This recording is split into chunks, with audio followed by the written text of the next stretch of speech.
Welcome back, gamers, to another episode of the Slow Run Cast. I am your host, the Iraqi Balboa, joined by my friend and co-host, Durwin Luke, or as I prefer to call him here, the Darwinator. What's up, everyone? What's going on, man? We just recorded a news episode, which Durwin will be working on uploading sometime soon here. It is Sunday, February 22nd, so you'll see that sometime during the week. We talked a lot about news, so if you wanna hear our opinions about everything that happened with Phil Spencer retiring at Xbox and Sarah Bond stepping down, or the Blue Point Games studio closure, you could check that out. But we wanted to kind of piecemeal this because it was a big news week, and also we've been playing a lot of stuff. So we're gonna do a short little segment here talking about all the things we've been playing this week. Durwin, do you want me to start? Or do you want you can start. Yeah.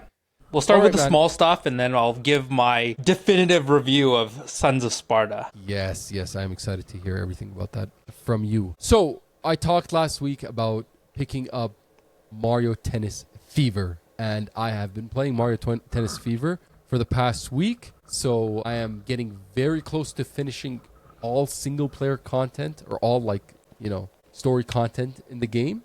And I'll break it down a little bit here in a moment, but I love Mario Tennis Fever. Fun game. One of my favorite games on the Switch 2 so far. I'm not going to go and tell you it's like a must-have, or it's the greatest game of all time, or it's the best game on the Switch 2 anyway. It is just my favorite game. Mechanics, gameplay, all excellent, very fun, very good time. Unfortunately, the game lacks meaningful content to keep you around in the long run, whether that is, I think, playing as a single-player game, or whether you are playing online, or whether you are, trying to play it with friends. Unfortunately, it is very bare bones. I will break it down. The game comes with several game modes. There is an adventure mode, which is like the story mode of the game, where you kind of basically it teaches you how to play. A horrendous game mode. Absolutely horrendous. 6 hours of wasted time from my end. I only did it to get all the unlocks because some of the unlocks are locked behind actually. Oh, that is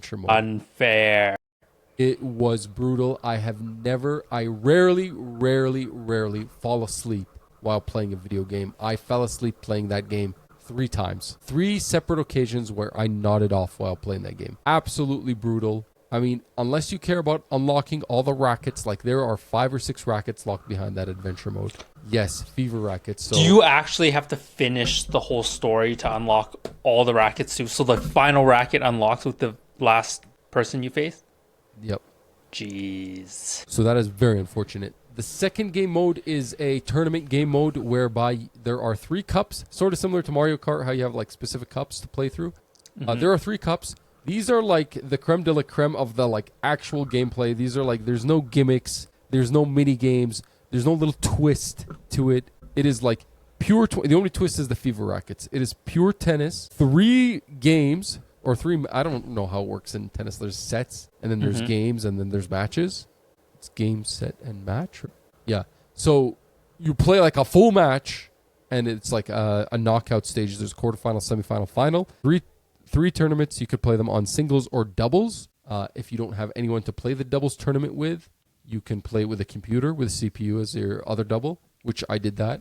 And so that technically makes it 6 cups, and the cups get just incrementally harder as you play. This was the funnest part. This was the most enjoyment for me. Just like actually watching the computer get stronger and stronger, and then you really need to think about the way you're playing the game. I guess going back to that adventure mode, there's a lot of like mini games in the adventure mode, which were absolutely horrendous and brutal. Except when you go back and play them, it's not, oh my God. It's not necessary to play them on the hardest difficulty. Usually you could progress the story by playing them on the easiest difficulty.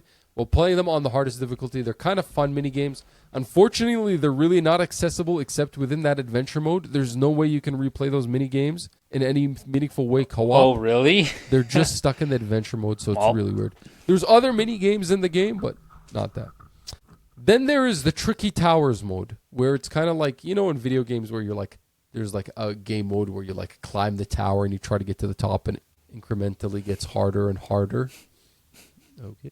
It's getting harder and harder to zoom out too. Yeah. So it basically gives you a bunch of little things, tasks that you have to do to get to the tower. There are a combination of specific mini games that I'll get to shortly, which, by the way, most of are horrendous. to be honest with you. A combination of playing short matches with some kind of like twist to them. Like you don't get to pick your... I'm not going to talk with my hands anymore. Like you don't get to pick your character. You kind of get stuck with a character, get stuck with a fever racket, and against an opponent who has a specific like, character or fever racket or whatever. And you just have to like get to the top of the tower, and then you play a final match and you win the tower.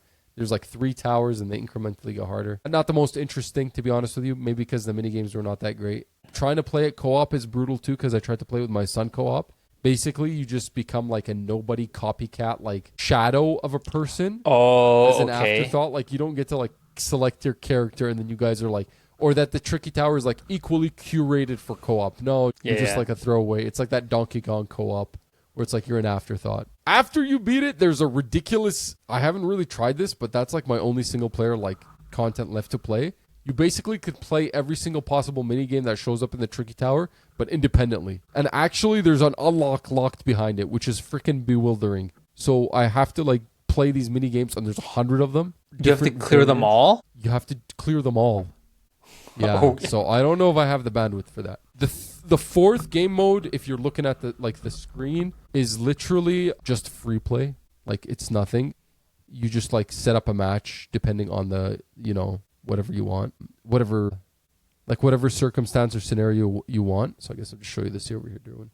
So that's the adventure mode. That's the tournaments I was talking about. That's the tricky towers. That's the free play. There is like CPU difficulties that are unlocked behind beating the CPU on free play at different difficulties. So if you set up a match, you can't put the computer to a specific difficulty from a random setup unless you unlock that difficulty. So you have to beat the computer at intermediate expert to unlock level, hard or whatever, hard to unlock super hard. Then there's this game mode, Mix Up. This is like it says it's Mix Up. There's special matches that you could play up to 4 people co-op on like one console, 4 people. There's like the ring shot game where each of you are like on either side of the net and you're supposed to shoot the ball through like hoops or rings that show up at the net line to get like more points. There's this weird forest court match where the court gets bigger every time one of those like, what do they call those things in Mario? The things that frickin' the Venus flytraps. Yeah, whenever if they eat the ball, they make your court bigger. There's like a pinball match where you're freaking turn into like a pinball and the ball starts just bouncing around crazy ways. There's Racket Factory match with different rackets show up on the thing. And then there's Wonder Court match, which is the Mario Wonder like little gimmicky game. I played them all. They sound really pretty fun, no? They're okay, but they're not. The problem is, going back to my criticism of this game with regards to its content, they're not like Mario Party level interesting that I can always play over and over again when friends come over. Because really, what's the point of this game? You play the single player content, that's going to finish. You could play online a little, but how long are you really going to play online? Everybody's going to figure out the meta. It's not like there's going to be ranked or whatever, and Nintendo's going to do constant updates to tweak the characters, you know what I mean? Like, it's an afterthought. You'll play it for a little bit, it'll be fun, and somebody will figure out the meta, and then it'll just be like, whatever. It's only, like, for friends to come over. But, like, the point I'm trying to explain to you is, like, it lacks the content for it to be, like, fun in the long term with friends, unless you're just going to play, like, raw tennis with no gimmicks, you know? Mm-hmm. Like, all these mini games I discussed, like, they do not have the, they don't have the footing to, like, keep you engaged for long with your friends, you know? It's not like a Mario Party. And then, like, they have the score challenge games, which are, like, the same thing that I just described, except you're doing it either in duos or 4 people, that same ring shot thing, and then you have to reach, like, a high score. There's, like, an auto tennis one, which is, like, really boring. You're just supposed to put the ball in specific placements. And this Piranha Plant challenge, which is freaking annoying as hell. That's, like, one of the things I haven't done yet. So, also on the mix-up, whatever, one thing I want to point out, the Tricky Towers and the tournaments, you can only play with 2 people co-op. You can't do a tournament. In this game, you cannot set up a tournament with people that it keeps track of. Like, if you have 8 friends who are over and you guys want to play a doubles tournament, you can't, like, create a tournament and then it's going to keep track of who each character is and, like, take you to the next stage, knockout stage. I told you on the last episode, we had to, like... create it yourself, Create it yourself. So, like, it's ridiculous. It's so stupid. Like, you can't... Whereas they actually physically have a functioning tournament function... But you have to, it's against the computer. You can't really. Yeah, you can't put your friends or whatever into it. Then you have Disappointing. Then you have swing mode, which I haven't tried, but that's literally playing the game with the Joy-Cons. It needs a whole other like game mode. I don't know why you can't just like pick Joy-Cons. It's got to be dedicated that everybody's playing with the Joy-Cons. With the Joy-Cons. And then there's online matches. There is ranked, right? And I'm reading this on right now, but I haven't really tinkered too much with online yet. Local play, game share, all that kind of stuff. So that's really the bulk of the game. Like everything I described, fortunately, the content in this game is weak. The single player content is not that interesting. It's not really fun to go with someone. I plan to do all this like with my wife, but we have been really busy, me and her, different schedules. So I just kind of did all myself, and it's like, whatever. Like, glad I didn't force her through that. I don't know how much like longevity this game has with like playing with friends. Unfortunately, that's the other thing.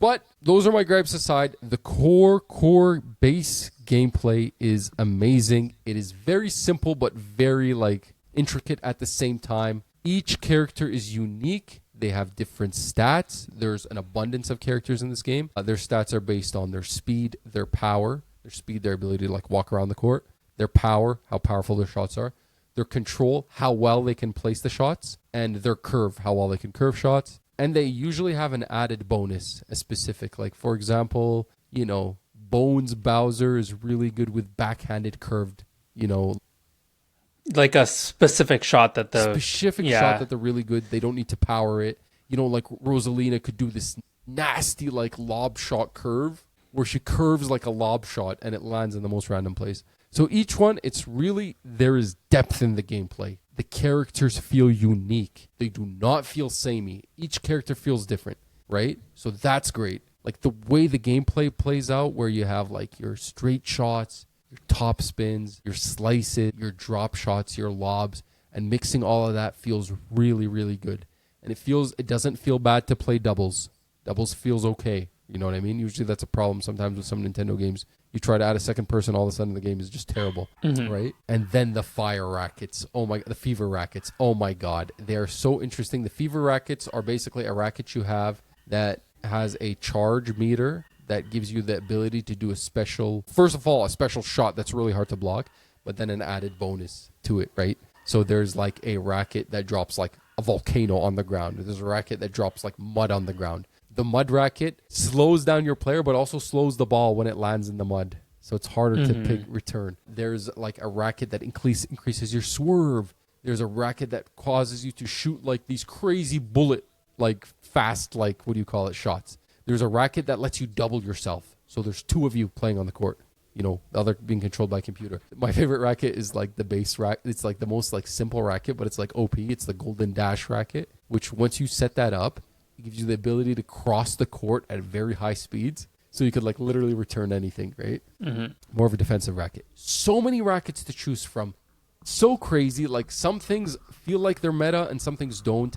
And they're like really intricate. And the nice thing about this game is like, man, there's even like a ghost racket that I came across recently where like if you use it, you become invisible on the court. So they don't know where you are. They can't see you on the court. Yeah, but the nice thing about this game is using a fever racket is not an automatic point. It's not an end-all, be-all. And even the added bonus that it gives, if you are capable of returning a fever racket shot before it bounces on your side of the court, then you put the debuff on the enemy court. So I could have like a fire racket, Darwin, and hit you with my power shot, my fever shot with a fire racket.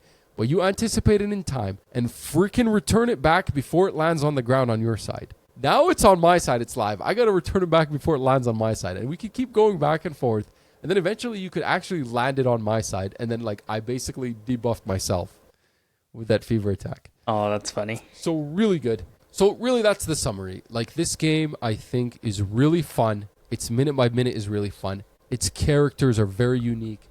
Their abilities are very unique. The fever rackets are an added amazing thing to it.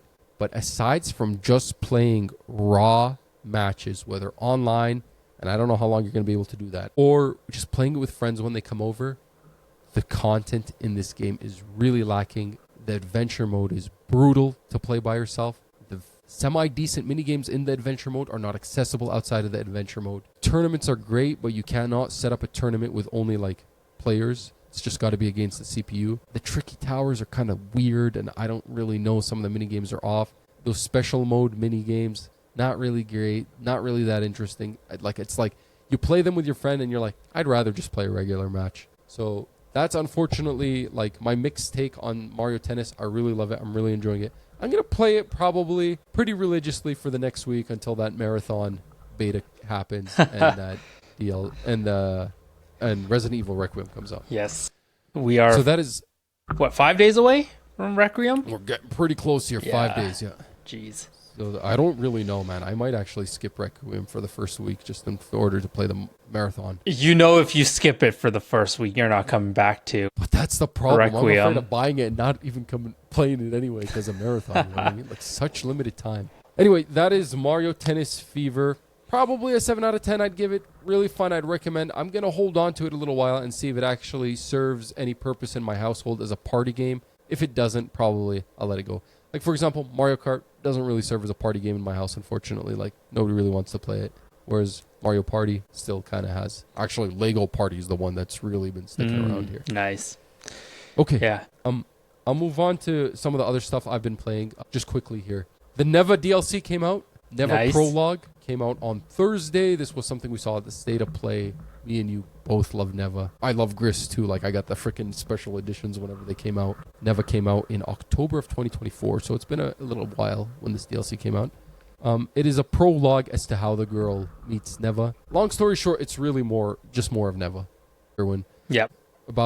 It took me about an hour and 15 minutes to beat it. I've seen playthroughs online about 45 minutes, but I did get all the collectibles, the flowers in the game. It's designed really nice that they know that you haven't played Neva in like a month. Yeah. So it's like they don't hit you with like really hard stuff, but they actually like the difficulty spike like just continues very sharp as the game goes on. It's like 4 or 5 little mini chapters within the prologue, and each time you hit a like thing, like the first time it's very simple, the platforming. And then, like, the second time, the platforming combat gets harder, and then it gets more intricate. So within an hour and a half setting, you see the whole, like, you know, the vistas in this game, the hand-drawn art, the vibe, the music. It's great. But aside from that, like, more of Neva, I would recommend to play it if you've played the base game, Darwin, for sure. Hop into it. And then it just shows you how she meets her, like, wolf companion. The story of how she meets as a pup. Really great. I love that studio. I can't wait to see what's next from Nomada Studio. I cannot recommend Gris and Neva enough to the listeners. Really beautiful games, really vibey Zen indie games, short experiences, about 4 hours, 5-6 hours long. So hop into those if you haven't given it a try. You can play it in like the easiest mode too. Yeah, there is like a story mode that doesn't have any combat or anything. Yeah. Otherwise, I have been playing mostly demos. Some of the stuff that we saw at that State of Play. I'll start with Darwin's Paradox. I'm sure that's the one you want to hear about. I still haven't had a chance to play the demo. It's downloaded. So tell me about it. This game is a 2D stealth limbo but inside Metal Gear Solid like. So it is heavily, you know, it has what's the word for it? What am I trying to find? There's a bunch of Metal Gear Solid Easter eggs in this game. Like, it is unabashedly saying this is like a stealth action platformer, but it's 2D in the style of like Inside. Very famous indie game. If you guys don't know what Inside is, check it out. Influenced a bunch of other games. And you're basically this octopus, and it's like all about infiltration, but it's more of like a comedic vibe compared to like actual MGS. And you're going through this like base, and the stuff is like 2D like stealth puzzle platforming, really, right? So you have like different abilities where you can camouflage the octopus with its environment to stop guards from getting you. You have this ability to like shoot ink, and that ink shooting is different from when you're out of the water and you're in the water, because there's some segments where you're in the water. When you're in the water, you shoot ink, it creates a big like puff cloud in the water. When you're out of the water, you just kind of shoot ink at a specific area. There's like a bunch of cameras you're supposed to get around. You know, you solve a little bit of puzzles to like get past the next section. It's exactly like the idea you get from like playing Inside. Perfect. Yeah. Really cool game. How long is it, the demo? The demo took me about an hour. Okay. It was actually kind of like... Do we know like where it fits in the story, or is it like the first hour? It feels very beginning-ish. Yeah. So they show you some of the abilities you get. But like literally, I think in the opening scene, they're like, this game may or may not reference other Konami titles. And that may or may not be an accident or something like that. But it's all like there's like one part where he gets like a bandana. He looks like Big Boss. Yep. Like the octopus. Yeah, so fun. I'm looking forward to this one. The stuff I played was interesting, I think, enough. The puzzles. The performance was kind of off. I mean, even on a PS5, really. I tried to play it on a Steam Deck first. And it didn't work? I was really disappointed. It was not, like, it was, like, on a Steam Deck, really? So I ended up playing it on PS. I'm going to try on my ROG Ally. Let me know how it is. Yeah, is this the first game from ZDT Studios? I think so, right? No, what are they? ZDT Studios is the video game studio that they made Darwin's Paradox. Yeah. I think it is. Yeah, it looks like it. I mean, I don't know if they're an internal Konami studio or what's the deal, but... Yeah, it's in India apparently, but... Really? Yeah, it's an independent game studio. So it must be published maybe by... The one I'm reading says Paris. Yeah. I think they're based in Paris and whatnot. But yeah, April 2nd, 2026 for this. And I am like looking forward to this. This should be fun. Yeah. Another game I've been playing, which comes out, I believe, March 5th, which is also a inside-like Planet of Lana 2 Children of the Leaf. Durwin, did you play the first Planet of Lana? No, I've never played the Planet that one came out, I believe, in 23. Also, it's also a inside-like, but it takes place in a post-apocalyptic setting similar to like a Horizon Zero Dawn, where there's like people living like a simple life, right? But they have like some access to these machines that are from like a previous bygone era, but they live on like these stilt houses on this thing. And then there's like some alien kind of like invasion almost, and there's all these machines. In the first Planet of Lana, you meet like this little cat that's actually kind of like an alien cat that has like these abilities, and you basically progress through the game like that. Same thing, exactly like Inside. More of a colorful game, rather than like a dark, gloomy, almost semi-horror vibe. Really good puzzles, the first one. Also a short game, the first one. And this is just a sequel. Like, from the demo, you can feel this is really much a sequel. I enjoyed it. I probably actually enjoyed it a little bit more than Darwin's Paradox. The puzzles teased my mind a little bit more. But same idea. This one doesn't have any combat in any way in it. Like, usually the baddies means game over for you, so you have to like evade them. But there is a little bit of stealth and platforming and like puzzle solving. So another one I'm looking forward to. Like 2 of these this year. Looks really fun. So nice. Next, I want to talk about Mina the Hollower. That was a big demo that was released at the State of Play. This is from is it Shovel Knight? Is that who the? I don't know. I'm pretty sure it's from Yacht Club Games. Yeah. So they're Shovel Knight. Yeah. They're the Shovel Knight devs. Their most recent game was Shovel Knight Dig. This is like a 2D top-down pixel art action RPG with action dungeon crawler that's actually very Souls-like-y, like respawn points and your currency, like losing your currency after you die and that kind of stuff, and it's actually rather difficult, like the game. So, I mean, very hard to describe unless you actually play the game. Feels very retro. Like, really, they're going for a retro. Yeah, it looks exactly like it, too. Yeah. And so it's a pretty meaty demo. It's a little bit longer. It's about like an hour and a half that took me to play. But yeah, you just crawl through these dungeons, find little different secret doors to get different things. You start with like a starting weapon. The enemies are formidable. You have to pay attention. There's different collectibles. You have to collect your currency in a specific way. There's an overarching story, clearly. And the pixel art, I really find the pixel art beautiful, but I wish it wasn't that pixelated. Like, I wish it was just dropped down a little bit. It feels like a little bit obnoxious. Needs a little bit more polish and touch. Yeah, just the pixels seem a little bit too big, obnoxious. I actually don't feel like I don't want to do this game a disservice without actually like. I would recommend just playing it because it's very hard for me to describe unless you actually go and play it. But it does feel very retro. It feels like a game you would play like on your Game Boy back in the day. Like, it doesn't just like, it's not just like retro is a skin or a layer. Like, no, this game feels like it's, and it's beautiful. I love the environments. I love the colors. I love the art direction. It's really good. Sound, audio design, everything. This looks like it's going to be a big one. Like, keep your eyes out for this. Like, it might be a secret hit. A secret, like, for indies this year. Yeah. How long's the demo? Again, I think it was a little bit longer. It took me about like an hour and a half. Okay. But I'm usually slow and meticulous with these things, so I don't know. So you can see and feel everything out for the demo. Seems pretty interesting. I don't think it's a game for me, but it is not a game for me either on paper, but I did enjoy what I played a lot. Going back to Inside Likes, there's actually another one that I played, like keep forgetting about, Replaced. This is the big one from that Ukrainian studio. We saw it on an Xbox like event back in 22, I think, or 23. The game's been delayed and delayed and delayed over again. There was a lot of hype around it. It is also like pixel art, but in like a dark cyberpunk setting, right? Where you're like this guy with a gun. Played that one on the Steam Deck because I believe the demo was only on the Steam Deck. I wasn't really happy with the performance of that one on the Steam Deck either. Like I watched like other YouTube videos online of people playing it on something else. It was way better, but it's also, again, inside-like, but this one actually has like really serious combat that you have to think about.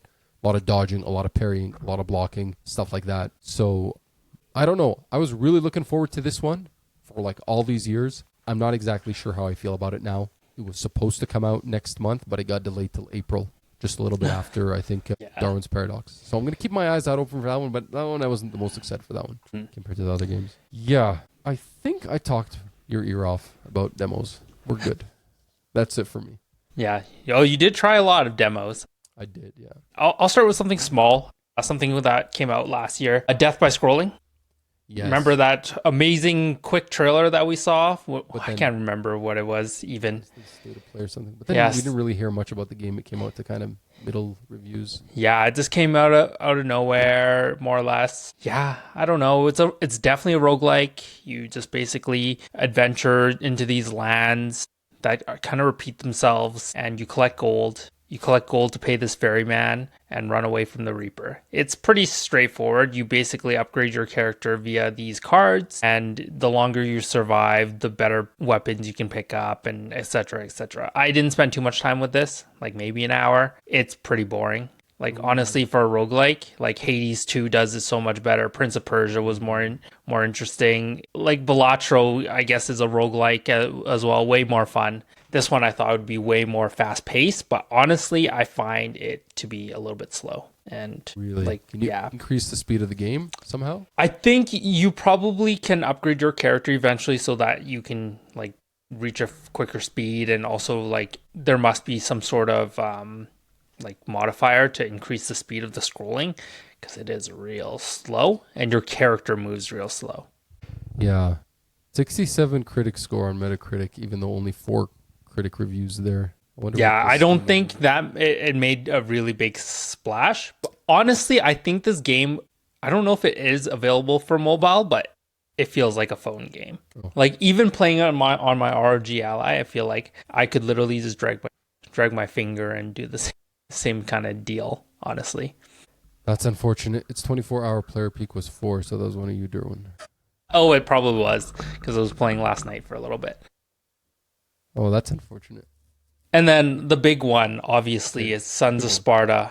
Let's go. I am completely done the story. I'm just cleaning things up for the platinum because I've realized that I've spent too much time on this game already. And I think I'm like at least 13 hours plus into it right now. Okay. I think a lot of it is pretty much in the beginning, because that's when you don't have any of the skills, and I found myself dying a lot more. But then once you are able to collect a lot of these power-ups and stuff like that, you die a lot less. So that's probably what it is. But for those that don't know, this was the game that was shadow dropped at the State of Play. It's a 2D Metroidvania. You play as young Kratos. You are followed by his brother Deimos, and basically the storyline is that you're telling your daughter Calliope about your adventures as a Spartan youth, and the overarching quest of the story is that you are trying to find a fellow Spartan. Okay. Yeah, I mean, story out of 10, I don't know, maybe like a 3 or 4. Like, I don't think the story is even relevant. It's honestly just like a backdrop. I feel like I didn't really learn anything from it. I don't want to say it's actually 3. I just think it doesn't really matter in this game, which is a little bit unfortunate. I thought you would learn a little bit more of the lore and like the people that, would eventually, I guess, mold Kratos into who he is, right? So that was a little bit disappointing. The second disappointing thing about it is the amount of bugs in this game. I honestly, if you have not bought this game yet, I honestly do not recommend picking this up, because for a PlayStation game, this is probably the most amount of bugs I've ever encountered. Like the amount of times where I had to physically close out of the game was close to like 10 times in this 13 hours I spent playing it. Holy smokes, man.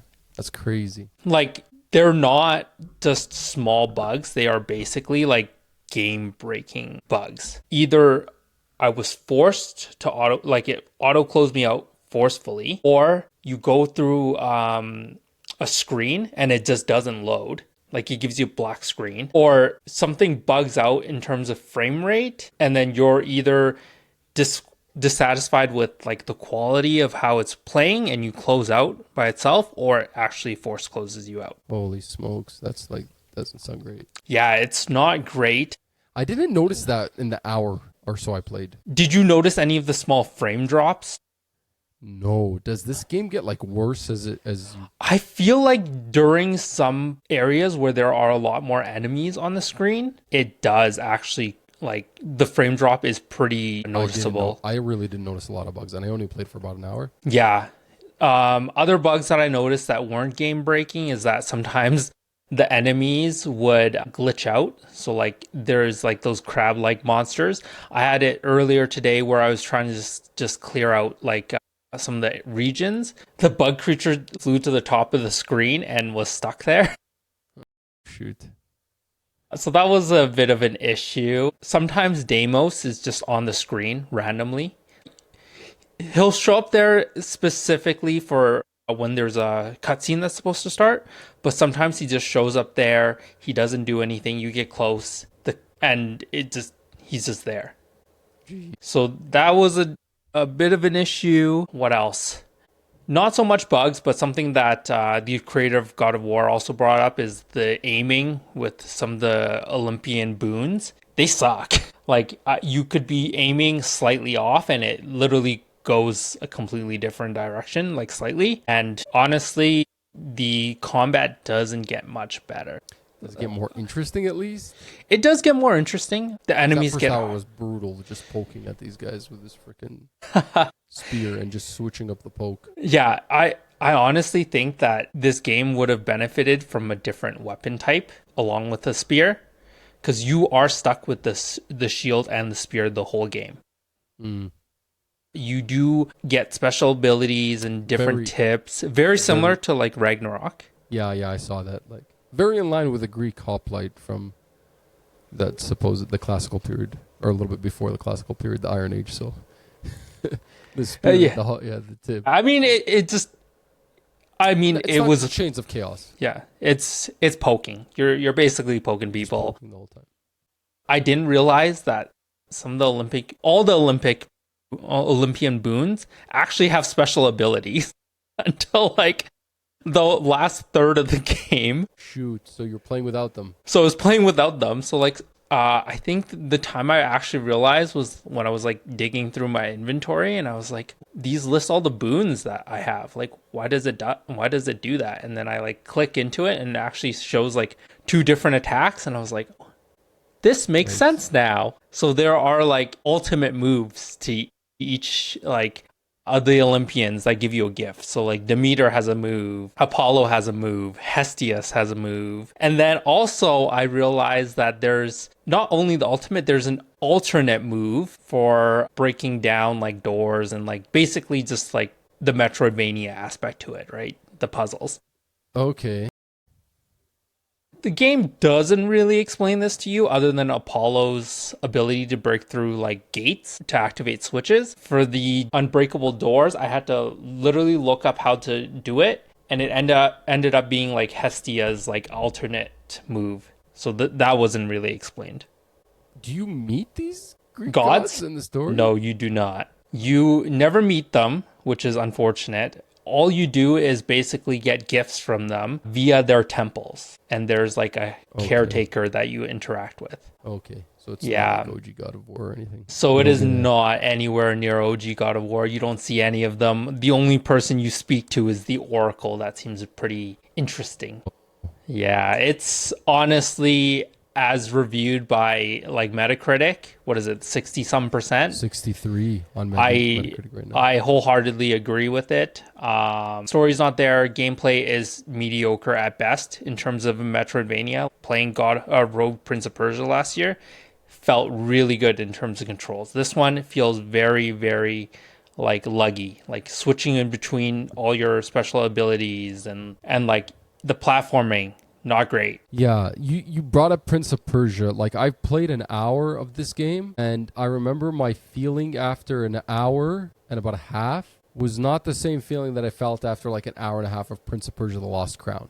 Like, I didn't play the Rogue Prince of Persia, but the other Prince of Persia, the Metroidvania one, The Lost Crown. Yeah. Like, that one was like a vibe, immediately sticks. Yeah, So, no. This one is just... I feel like we got played by the IP and the Shadow Drop. I feel like For I sure. would have never bought this game. I gave them $40 for something that I'm probably not going to. Yeah. Honestly, like, even some of the puzzles are just stupid, to be honest.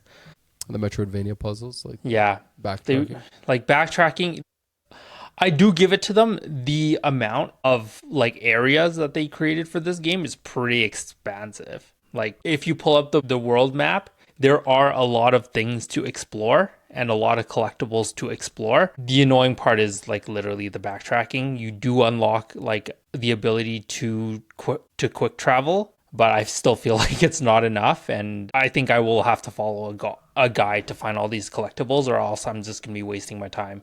How close are Moving you to up and down. finishing? I think I just have to collect all the collectibles and do the trials. So not that long. It's just a matter of Are the trials at traversing. least fun? I don't believe they will be. Yikes. Yeah, I heard that the trials are kind of the hardest part of the game. So you have to, it's recommended that you just find everything first and then like work on these trials. Yeah. And honestly, I read these trials and they don't sound fun to do. They just sound like ticking the check boxes, more or less. Yeah, that's really unfortunate. Yeah, I didn't even upgrade any of the other spears and the shields. I stuck with one build and I was like, I'm just going to max level this and then call it a day. Yeah. I mean, and this is different from God of War Ragnarok. Like, some of the weapons were actually pretty interesting, right? God of War Ragnarok weapons feel so like weighty. Like Yeah. the axe, the blades of chaos. Yeah, no, frickin' like spear. those felt so good, but honestly, the spear is so lame. Well, the spear in God of War Ragnarok felt great. Yeah. Can't say the same for this. I guess spoilers for God of War Ragnarok if you haven't played it yet. You do get a spear at some point in time. Yeah, so I again, like 63%, I'm probably right around there in terms of a review. I'm honestly disappointed, and I really hope they are cooking something really good for the trilogy. Because if this is the quality of game that we're gonna get from Sony, I'm like, there should be no bugs. Like, honestly, if they wanted to push out this game, they honestly should have 0 bugs with it. But I experienced so many of them. Okay, Durwin, I've already spent money on this game. Let's say I have nothing else to play in between releases. Should I still play it this year? I honestly think you should skip it. Just skip it. You think it's I think you are better off playing something else, because I'm dissatisfied after the 13 hours. I'm only going for the plat because the plat involves not playing it on hard difficulty. All it is just doing the collectibles. And at this point, I'm already however many hours in. I might as well get the sunken cost plat. DLC. Yeah, I might as well get the plat, right? I'm a completionist, so if I'm basically there anyways, right? That's unfortunate. Really. Yeah. I do have to recommend, I don't know if you have Chiaki installed in your Steam Deck. Which one is that? That one is, it's not like the PlayStation app. It's like a third party, like free piece of freeware that you can install into your Steam Deck. And I installed into my Asus ROG Ally, and you can basically use your handheld as a portal. I'm like completely satisfied with the performance of my ROG Ally playing streaming from my PS5. I played it at my girlfriend's house. Like, I did a bit of the completionist stuff, and it works pretty flawlessly. Really? Okay. Yeah. Maybe I'll give it a try. Honestly, it worked better than the Portal. Yeah.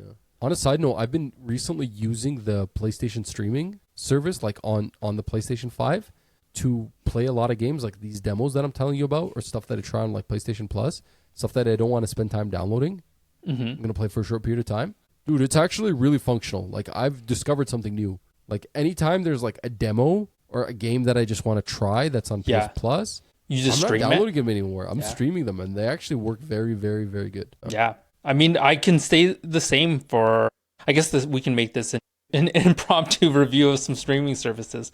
But yeah, the ROG Ally streaming service for PlayStation, great. I played all of Indiana Jones and the Golden Circle on Luna service, and it was great. I'm not going to go into like the issues with like the Luna controller and stuff like that, but like honestly, completely playable. If I had no game console, I would play it just on your smart TV. Durwin, there was one more thing that I forgot to talk about in the games I've been playing, and I need to mention this to finish it off.